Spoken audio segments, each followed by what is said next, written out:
shave and a haircut. I just had one. 2 bits. Hey, welcome to Banjo Tips with Matt Marshall and special guest, Chris. You're not 2 guests. Special guest, Chris. Just one today, yeah. Chris is a new banjo student I've been teaching for about 7-8 months now, and he is picking right along. He's doing so well, I said, I can bring you to my barn and shoot a YouTube instructional video. You're that good. And he said, I said, sure, why not? why not? Love picking. Exactly. He's doing really well, learning on the banjo, picking on the banjo, and we've discussed in other videos, his background is in Percussion instruments. which has really helped. I don't know if you've noticed this or not, banjo student, but that's what you have. It's called a drum. Much.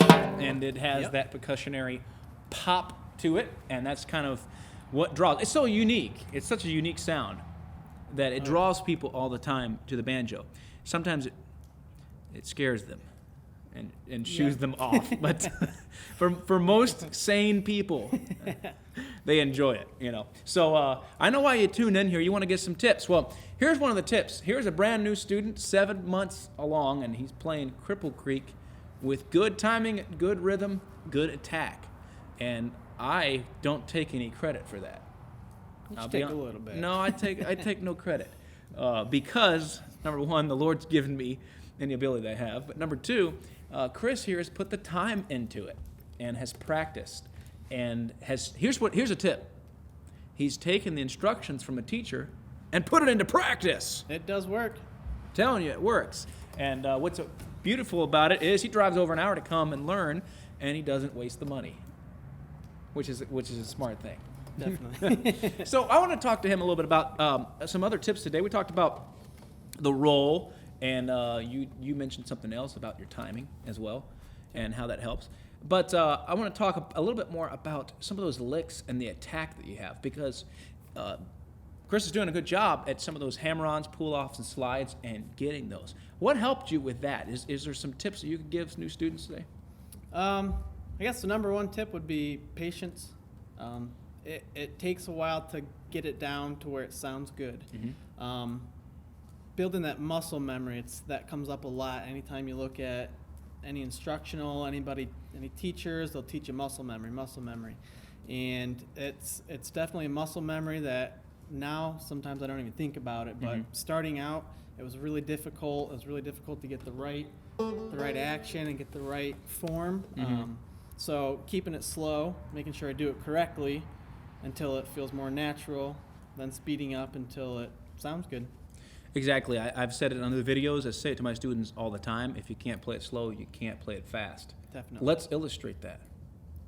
You ready? Sure. So let's play Cripple Creek and Okay. play it nice and slow. I want you to watch with the pull-off, slides, and other things, the action and the activity in which he's doing it, the accent that he is playing it, okay? Take us away nice and slow, something like...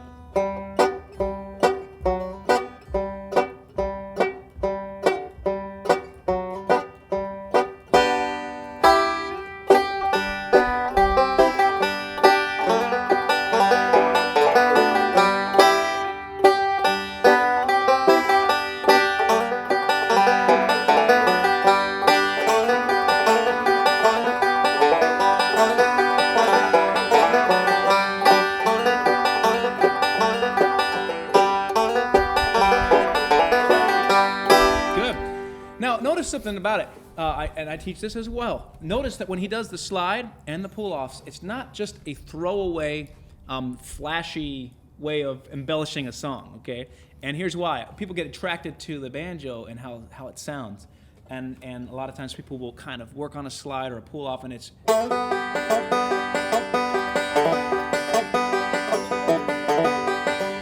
And what he's worked on is that it's one pluck on the right hand and 2 actions on the left, or 2 notes on the left. Yes. So that slide is, if you slow that down, that's what it is. It has 3 notes there.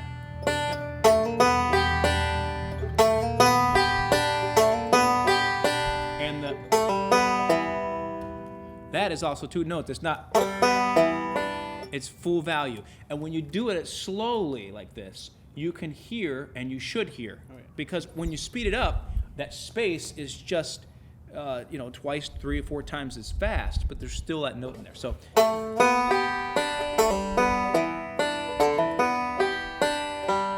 So let's try that lick right there. Nice and slow. Get your banjo out, tune it up. Hopefully we're in tune. And try this with this if you're working on Cripple Creek.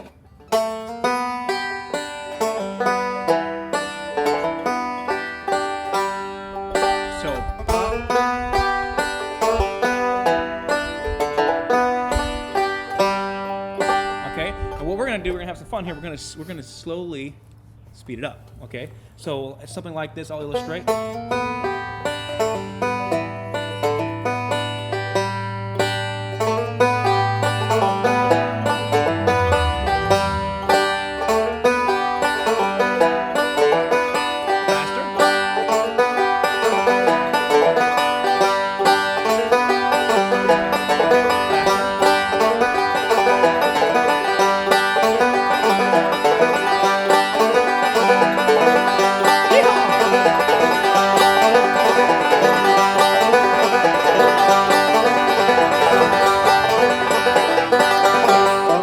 Oh boy, he's about ready to get off the track. Smoking.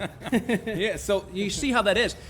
I teach so much that when you start to speed it up, the space has to be there in the note when it was slow.